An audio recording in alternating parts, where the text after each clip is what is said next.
Halo semuanya, selamat datang di bedah materi kita kali ini. Nggak usah basa-basi, mari kita langsung mulai aja ya. Hari ini kita bakal ngebongkar habis-habisan salah satu tantangan paling bergengsi dan jujur aja paling mendebarkan buat para pelajar. Olimpiade Sains Nasional atau OSN tingkat provinsi bidang IPA. Siapkan fokus kalian, karena kita bakal menelusuri rentetan konsep sains yang tersembunyi di balik lembaran soal ujian yang tingkat kesulitannya, wah, luar biasa menantang. Nah, berbicara soal OSN, kita nggak bisa lepas dari maskot ikoniknya, sang burung hantu. Maskot ini tuh sering banget bikin pesertanya gemetar tapi sekaligus penasaran maksimal. Tapi tahu nggak sih apa yang paling menarik dari ujian bergengsi ini? Ini sama sekali bukan tentang siapa yang bisa menghafal rumus paling banyak. Jauh dari itu. Ujian ini tuh dirancang khusus buat nguji seberapa dalam pemahaman fundamental kita tentang hukum-hukum dasar yang menggerakkan alam semesta. Keren banget kan? Oke, untuk bedah materi kali ini, rute perjalanan kita dibagi jadi 4 fokus utama. Kita mulai dari tantangan sains tingkat provinsi, lanjut ke misteri dunia makhluk hidup, lalu menyeberang ke fisika dalam kehidupan sehari-hari, dan kita tutup dengan skala epik, fenomena alam dan bumi. Kita masuk ke bagian pertama, tantangan sains tingkat provinsi. Di sini, kita bakal coba ngehubungin titik-titik dari keragaman topik yang luar biasa acak di ujian sesungguhnya. Oke, lanjut ke bagian kedua. Mari kita selami dengan penuh semangat tema besar kita ini, misteri dunia makhluk hidup. Di sesi ini, kita bakal melihat dari jarak dekat banget rahasia biologi. Gimana sih berbagai organisme itu berinteraksi, beradaptasi, dan berjuang mati-matian buat bertahan hidup di alam liar. Bayangin sebuah dinamika ekosistem padang rumput. Kalau kita perhatikan sebuah jaring-jaring makanan, rumput itu selalu ada di fondasi paling bawah kan? Posisinya sebagai produsen menjadikannya kunci dari segalanya. Poin krusialnya di sini adalah aliran energinya.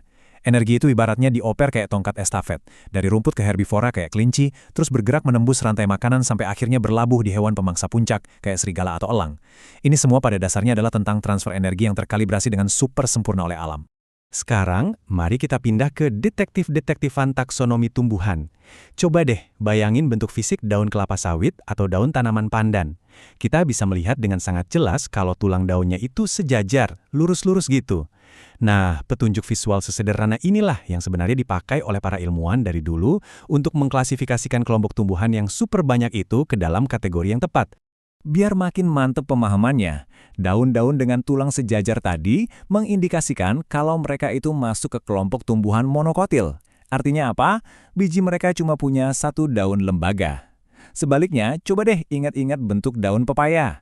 Tulang daunnya kan nyebar, berbentuk menyirip atau menjari. Nah, bentuk jaring ini menempatkannya pada kelompok tumbuhan dikotil yang punya 2 daun lembaga. Dengan memecah informasinya kayak gini, taksonomi yang kelihatannya ribet dan penuh istilah Latin, itu sebenarnya jadi gampang banget dipahami kan? Nah, ini dia. Apa yang menurut saya pribadi paling menakjubkan dari materi biologi ini adalah kisah ekologi epik tentang tanaman fikus atau yang biasa kita kenal dengan buah ara. Coba bayangin skenario ini. Bunganya itu nggak mekar di luar, tapi tersembunyi rapat di dalam struktur buahnya. Jadi ada tawon kecil yang harus menyusup masuk ke dalam lubang buah khusus cuma buat bertelur. Tanpa sengaja, saat si tawon ini bawa serbuk sari di badannya, dia malah menyerbuki bunga internal tersebut. Larvanya pun tumbuh aman di dalam, dan pas udah dewasa, mereka keluar dari buah itu. Ini tuh literally contoh hubungan mutualisme yang sangat indah antara tumbuhan dan hewan avertebrata. Keduanya benar-benar saling mengandalkan satu sama lain buat bertahan hidup. Mari kita tarik kembali konsep biologi ini ke diri kita sendiri. Pernah kan kalian main di luar pas cuaca lagi panas-panasnya, keringat bercucuran, muka merah, terus pas masuk ruangan ber-AC, keringatnya tiba-tiba berhenti? Nah, kenapa coba? Inilah yang disebut dengan homeostasis. Tubuh kita ini punya mekanisme fisiologis super cerdas yang berjalan sepenuhnya otomatis buat merespons kondisi lingkungan sekitar. Berkeringat itu bukan cuma capek, tapi itu strategi bertahan hidup tubuh kita buat ngurunin dan ngejaga stabilitas suhu di dalam tubuh. Canggih kan? Dan kalau berkeringat itu respons yang normal, mari kita lihat kondisi fisiologis yang jauh lebih ekstrim lagi. Bayangin kalian lagi ditarik naik ke puncak roller coaster. Di momen itu, detak jantung kalian bisa meroket tajam sampai puncaknya di angka 500 detak per menit.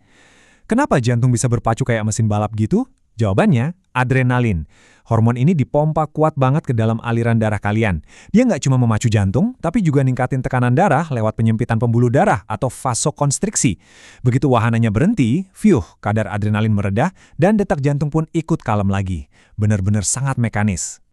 Oke, setelah puas membedah misteri biologi, mari kita ganti gigi dan beralih ke bagian ketiga kita, fisika dalam kehidupan sehari-hari. Di sini, kita bakal lihat kalau setiap tindakan fisik yang kita lakukan, semuanya diatur ketat oleh hukum fisika yang mutlak. Coba deh kita pikirin soal katrol.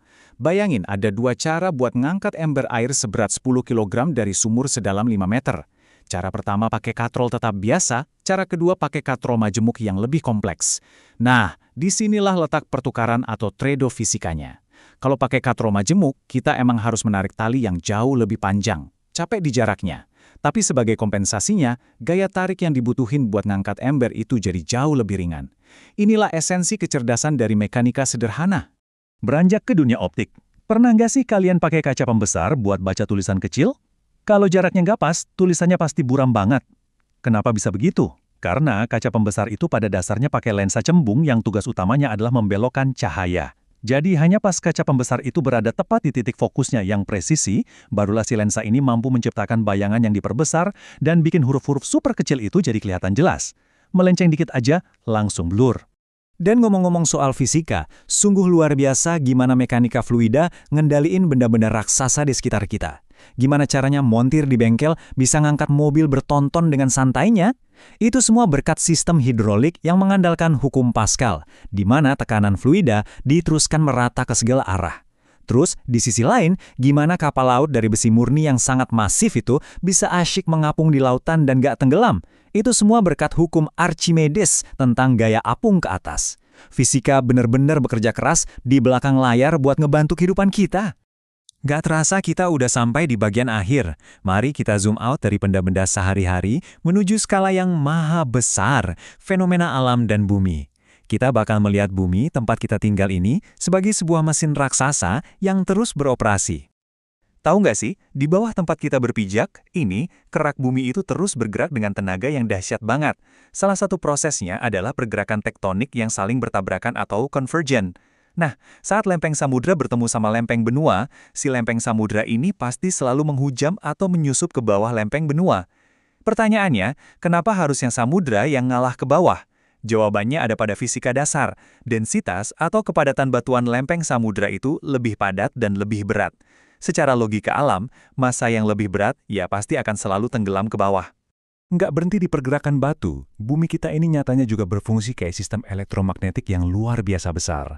Di kerak bumi, terjadi proses induksi yang terus-menerus. Gimana caranya? Ini terjadi murni karena adanya fluktuasi medan magnet yang intens. Dan pas medan magnet ini berinteraksi saling silang dengan arus listrik, boom! Fenomena induksi listrik alami pun bangkit di dalam tanah di bawah kaki kita. Bumi ini benar-benar hidup secara kelistrikan. Lalu, gimana cara kita panen kekuatan alam yang super besar itu? Bayangin sebuah pembangkit listrik tenaga air skala kecil yang memanfaatkan debit air raksasa sekitar 400 meter kubik per detik dari ketinggian 2 meter. Itu airnya banyak banget, gravitasi dan massa jenis air bersatu buat nyiptain daya potensial yang gila-gilaan. Tapi tunggu dulu, kita harus ngitung efisiensi mesinnya juga buat lihat seberapa besar sih potensi alam itu yang akhirnya benar-benar berhasil dikonversi jadi daya listrik murni buat nyalain lampu di rumah-rumah kita. Matematika dan alam ternyata bisa kolaborasi seindah ini ya. Jadi, setelah kita ngelihat kembali semua yang udah kita bedah bareng-bareng hari ini, kita nyadar satu hal yang sangat epik. Mulai dari urusan lonjakan detak jantung kita sendiri pas lagi deg-degan, sampai ke alasan kenapa benua yang segitu gedenya bisa bergeser dan bertabrakan, semuanya ini secara logis dan indah bisa dijawab tuntas oleh ilmu pengetahuan. Pertanyaannya sekarang buat kalian para pemikir tangguh. Kalau sains aja terbukti mampu ngejelasin hampir seluruh isi alam semesta ini, fenomena luar biasa apa yang bakal kalian pecahkan selanjutnya? Teruslah menggali, teruslah bertanya, dan sampai jumpa pada eksplorasi sains kita yang berikutnya.